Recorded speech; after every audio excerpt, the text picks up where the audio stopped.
Assalamualaikum warahmatullahi wabarakatuh. Nama saya Bijar Maulana Fahreji dari SD IT Arafah Sampit.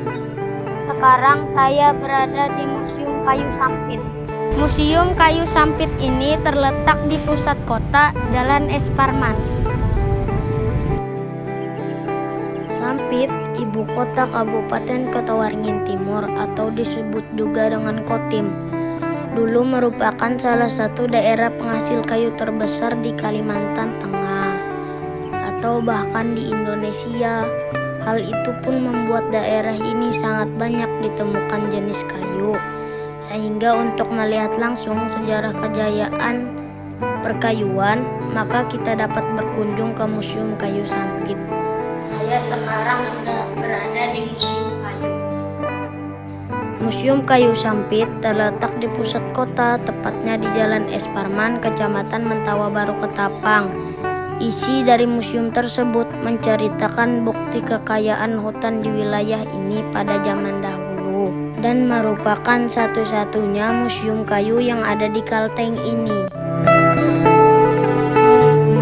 Berbagai jenis kayu dan mesin pengolahan hasil hutan dipajang di dalam museum tersebut, sehingga bagi warga daerah ini bisa mengetahui apa saja jenis kayu yang pernah ada di Kotim. Apalagi di museum tersebut tidak hanya berbentuk gelondongan saja, namun kayu-kayu yang dipamerkan di museum ini ada juga yang berbentuk potongan-potongan kecil yang telah diolah, bahkan berbentuk perabotan rumah tangga juga tersedia.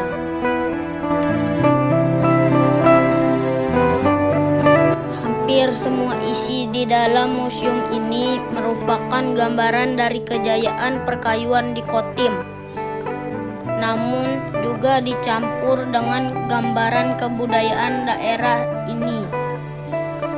Ditampilkannya gambaran kebudayaan Kotim seperti pakaian adat dan sejumlah ruangan yang berhiaskan bentuk kebudayaan daerah semata-mata untuk menarik minat pengunjung.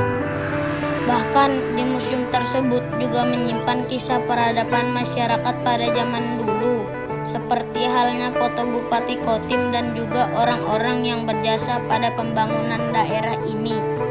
Selain itu, perahu atau dikenal dengan jukung kayu sebagai alat transportasi di air juga dipajang di museum tersebut. Bahkan mobil Bupati pertama juga dipamerkan di tempat tersebut.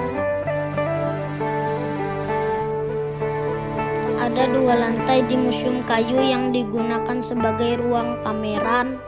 Di ruang bawah atau di lantai dasar ditampilkan berbagai jenis kayu dan proses pengelolaannya dari zaman dulu kala hingga modern. Kalau ingin melihat bansong zaman dulu, seperti inilah bentuknya. Namanya ini loko. Loko digunakan sebagai alat pengangkat kayu digerakkan dengan bahan bakar minyak atau uap. Peninggalan PT Inhutani 3 Sampit dan digunakan tahun 1980-an. Sementara di lantai 2 menampilkan berbagai sejarah lainnya yang ada di Kabupaten Kota Waringin Timur, mulai dari pemerintahan sebelumnya, kehidupan masyarakat pedalaman, hingga menampilkan proses pengolahan sumber daya alam yang selama ini menjadi tumpuan masyarakat pedalaman. Salah satu alat pengolahan padi tradisional dari kayu ulin. Ayo, mari kita mengenang sejarah perkayuan di Museum Kayu Sampit.